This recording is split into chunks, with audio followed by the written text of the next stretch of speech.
नमस्कार। मैं अरविंद स्वामी, वर्तमान निवास मालवीय नगर जयपुर। बात 1990 की है। प्रथम कार सेवा का वातावरण बना हुआ था। मैं उस समय चूरू जिले के सुजानगढ़ तहसील में निवास मेरा था, प्रॉपर सुजानगढ़। चारों तरफ बड़ा उत्साह का माहौल था कि कार सेवा में जाना है। हमको बैठकों में बताया जा रहा था कि जो भी जाए वो दृढ़ मन से जाए, वहाँ कुछ भी हो सकता है। हो सकता है हम में से कोई वापस भी नहीं आए। इन सब के बीच में और मेरा दृढ़ मन हो रहा था कि मैं कार सेवा में जाऊं। और एक दिन वो आया कि जब हम कार सेवा के लिए रेलवे स्टेशन पर एकत्रित हुए।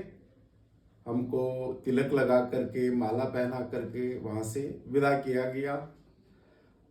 और उससे पहले हमारे को एक साथ बिठा करके और गट बनाए गए। चूंकि मैं द्वितीय वर्ष शिक्षित था, संघ का कार्यकर्ता था, तो 3 का जो गट था उसमें मैं गटनायक था और 2 मेरे साथी थे।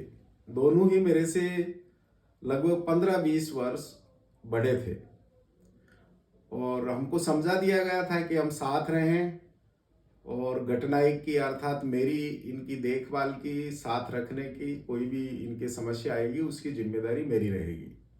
इस तरह से हम सुजानगढ़ से ट्रेन में बैठ करके रवाना हुए। बहुत भीड़ थी, ट्रेनें भी उस समय कम चला करती थी। तो मुझे याद है कि हम लोग ट्रेन की छत पर बैठ करके दिल्ली तक गए। दिल्ली में हमको ये बता दिया गया था पहले से कि अपने हिसाब से जहां भी जिस भी डिब्बे में 3-3 के हिसाब से बैठना, आपस में जो परिचित है उनसे बात नहीं करना, कोई भी घोष नहीं लगाना, जय श्री राम या किसी भी तरह का, एक दूसरे से अननोन बन के रहना। केवल 3 लोग ही आपस में एक गुट में रहें। हम बाथरूम के सामने बैठे थे, चूंकि पुनः बहुत भीड़ थी ट्रेन में। तीनों हम पहुंचे। हमको सिग्नल मिला हुआ था कि जैसे ही आगे ट्रेन की जो चेन पुलिंग होगी उस समय सबको उतर करके और खेत में दौड़ना है। लगभग सायंकाल 4 बजे के आसपास हम लोग गोंडा के आसपास पहुंचे तो ट्रेन की चेन पुलिंग हुई। हम सब लोग तैयार थे और सब गन्ने इत्यादि के खेत थे, उसमें हम दौड़ करके और सैकड़ों की संख्या में वहाँ हम खेतों में दौड़ने लगे। आगे एक मार्गदर्शक मिला, वो हम लोगों के आगे चलता था।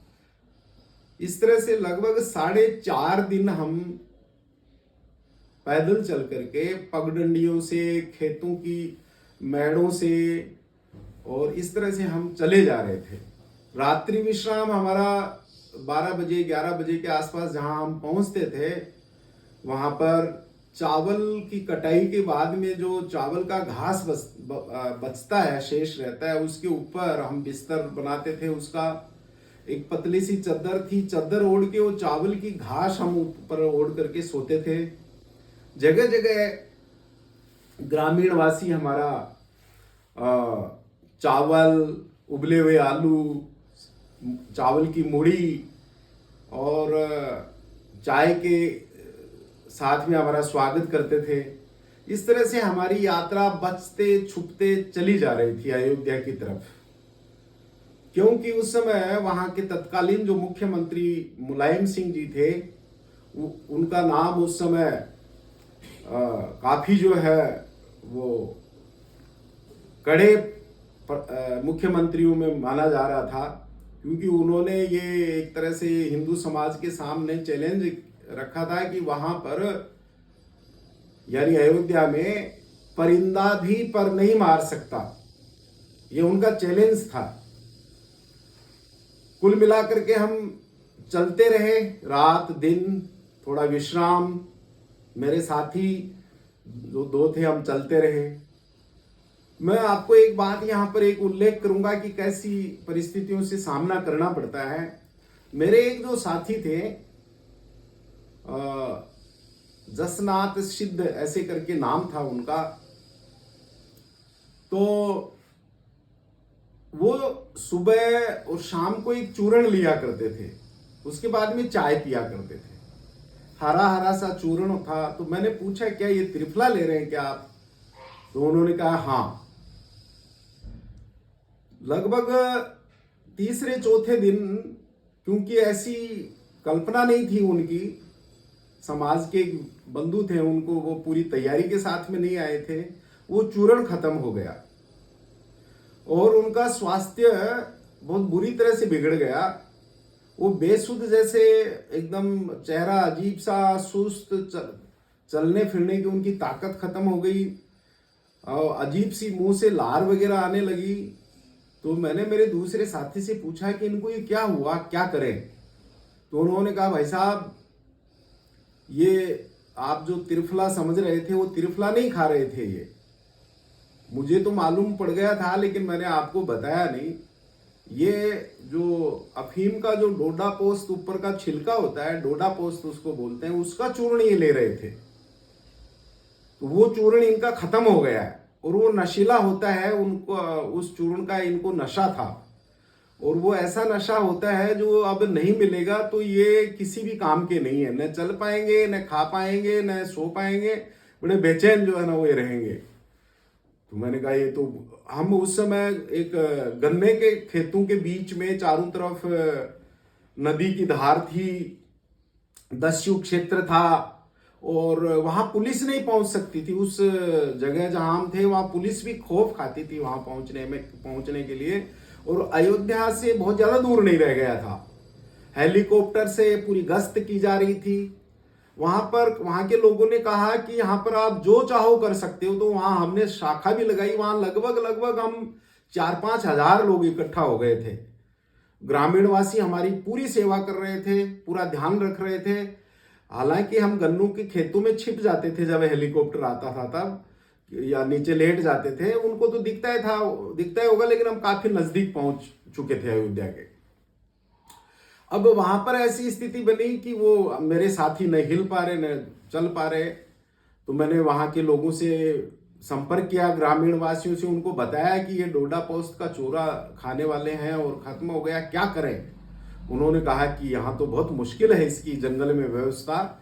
फिर भी यहाँ से लगभग एक 3 किलोमीटर गांव है दूर, वहां पर आप जाकर के पता करिए और वहां कोई ट्रक ड्राइवर हैं तो 2-4 तो उनमें से किसी के पास मिल जाए या उनके घर में मिल जाए। मैंने कहा आपको ये मेरे साथ में किसी को दीजिए। तो बोले कि साथ में तो हम जा नहीं पाएंगे, आपको रास्ता बता देते हैं। हम थके हुए फिर भी जो है ना 3 किलोमीटर 4 किलोमीटर दूर एक गांव में गए। हम पूछते पूछते जाकर के वहाँ बुजुर्गों से बात की, जो वृद्ध बैठे थे, कि हमारे एक साथी हैं, हम ऐसे अयोध्या जा रहे हैं। तो उन्होंने कहा कि एक ड्राइवर है इधर, वो आया हुआ है अभी गांव के अंदर बाहर से। वहां गए, उस ड्राइवर साहब को हम समझाए ऐसी परिस्थिति है, हम फंस गए हैं। तो उन्होंने उस चूर्ण की, भगवान की कृपा से वो उस चूर्ण की व्यवस्था हो गई। हम वो लेके आए और उस जो हमारे साथ में था, मेरे गट में था, वो सिद्ध बाबा, उनको दिए। तब वो चलने लायक आधे घंटे 1 घंटे में हुए। तो ये भी एक अलग अनुभव था करके हम पहुंचे अयोध्या के सरयू की तरफ। जो पुल था उसमें हम लोग पहुंचे।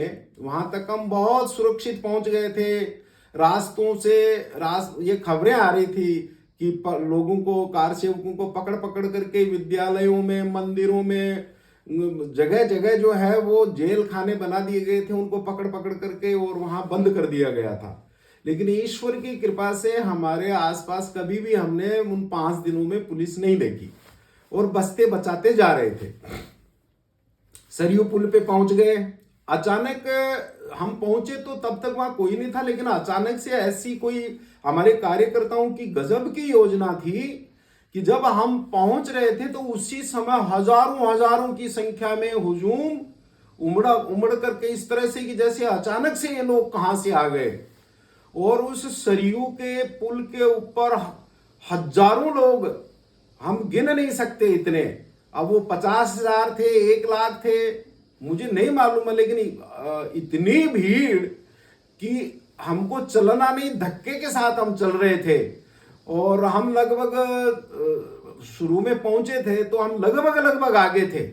पीछे से इतनी भीड़ थी कि उसका प्रेशर इतना जबरदस्त था आगे वालों के कि उनको आगे जो पुलिस थी, कांटेदार बाढ़ लगी हुई थी, उनके कुछ बस ट्रक इस तरह से खड़े थे, तो आगे वालों की श्वास लेने की स्थिति भी जो है ना बंद हो जा रहा था श्वास। और पसीने, सर्दी में भी पसीने आ रहे थे। तो मैंने उस समय देखा कि इस गहमा गहमी और इस से बचने के लिए बहुत से जो जिनको तैरना आता था, आगे चूंकि पुलिस खड़ी थी, वो डंडे बरसा रही थी, लाठी चार्ज कर रही थी, है ना। और बहुत सारे लोग जो तैरना आता था वो सरयू में कूद गए, उनको कूदते हुए हमने देखा। अब उनके साथ साथ कई नहीं तैरना जानते होंगे, वो भी कूद गए होंगे, लेकिन बहुत से सरयू में कूद करके अपनी जान बचाए। अब आगे जब हम आगे थे तो बहुत सारे हमारी जूते चप्पल जो बैग थी वो उस भीड़ में इधर उधर हो गई।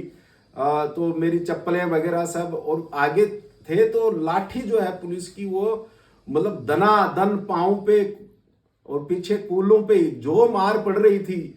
अब हम पीछे मुड़ भी नहीं पा रहे थे, तो कहीं भाग भी नहीं पा रहे थे, और पीछे से पूरा प्रेशर था।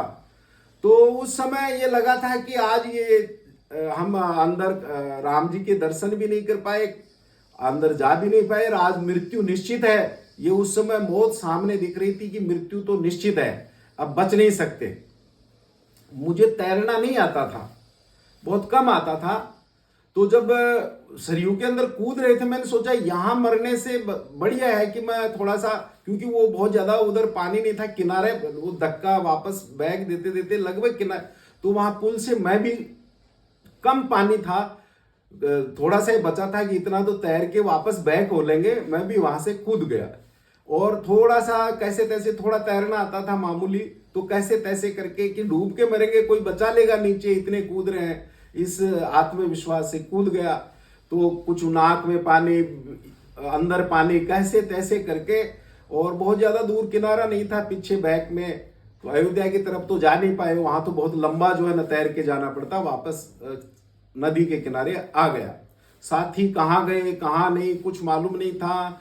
उसके बाद में पुलिस की जीपें, जिप्सियां, उनमें कुछ लोग आग लगाने लग गए और बहुत ज्यादा जो है ना इस तरह का होने लग गया।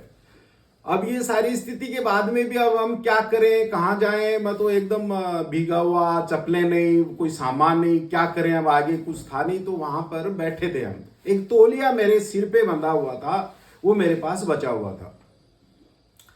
तो बड़ा अजीब सा हाल। तो वहां बाद में दूसरे दिन मैंने देखा, उस दिन भी मैंने देखा जब थोड़ी शांति आ गई, वहां से पुलिस ने कुछ दो घंटों में जब पूरी भीड़ को पीछे धकेल दिया, कि बीच बीच में दिन में 2-4 शव यात्राएं उस सरयू पुल के किनारे ऊपर से निकल रही है, पुलिस उनको रास्ता दे रही है, और वो शव यात्रा जो ना आगे जाकर के अयोध्या में और सरयू के किनारे और उस शव का दाह संस्कार करने के लिए ले जा रहे हैं।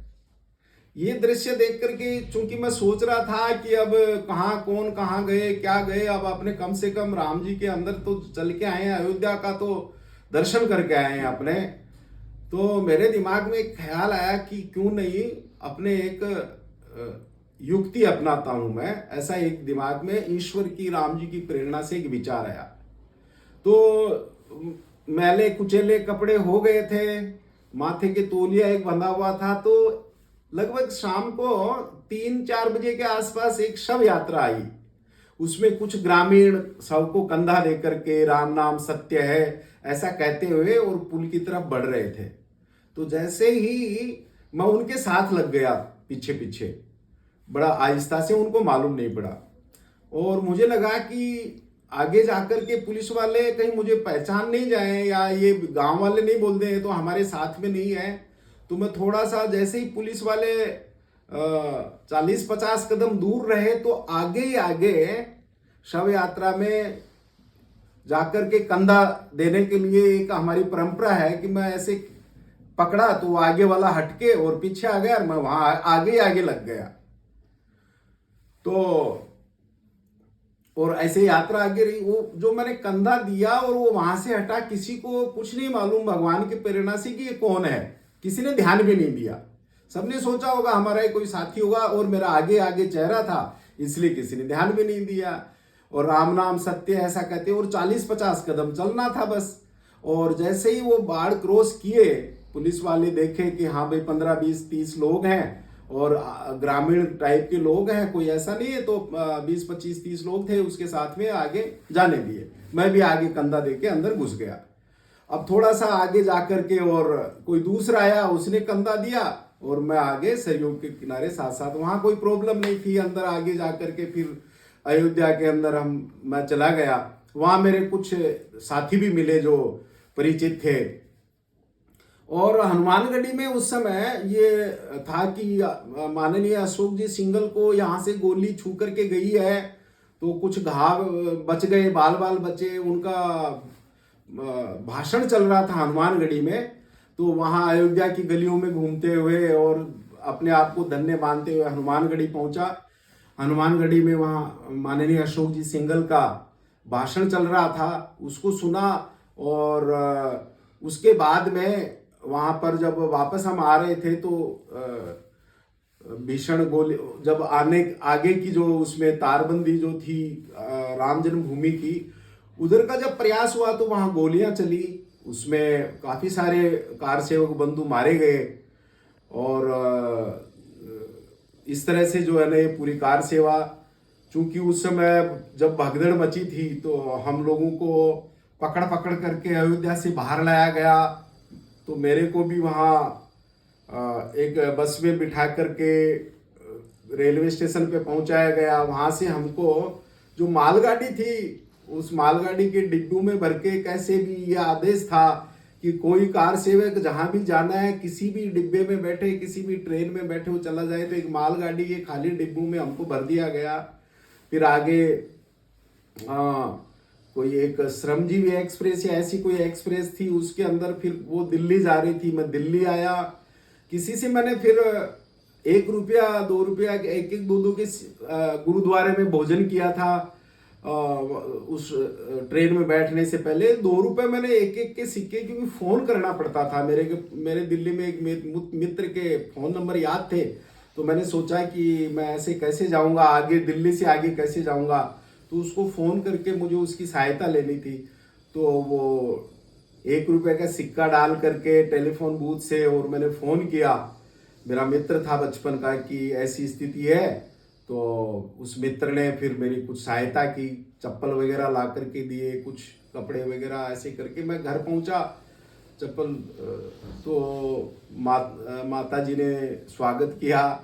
सब समाचार वो पढ़ ही रहे थे, सब लोग सोच रहे थे मालूम नहीं किसके साथ क्या होगा, पहले मोबाइल तो थे नहीं। और इस तरह से इस कार सेवा से मैं अपना जो भी योगदान था, एक विरोध प्रकट करने का, एक आंदोलन स्वरूप, कि ये राम जी का मंदिर यहाँ पर बनना चाहिए, ये हमारी आस्था का विषय है। मुगलों ने जो हमारे मंदिर को तोड़ करके हमारे आत्मसम्मान के ऊपर एक प्रश्न चिन्ह था कि आज़ाद भारत होने के बाद में भी, और हमारे राम जन्मभूमि पर उनका अतिक्रमण था, तो उस अतिक्रमण से मुक्त होकर के राम जन्मभूमि पर एक विशाल मंदिर बने। और आज हम इसी जन्म में इन्हीं आँखों से वो कार्य पूर्ण होते हुए देख रहे हैं और एक अलग आनंद की अनुभूति कर रहे हैं। कार सेवा का जो 5-7 दिन का जो अनुभव था, वो वचनों में अनिर्वचनीय है, उनको वचनों में नहीं बांधा जा सकता। फिर भी मैंने एक चेष्टा की है, बाकी बहुत मुश्किल है उस अनुभव को शब्द देना। धन्यवाद। ओम।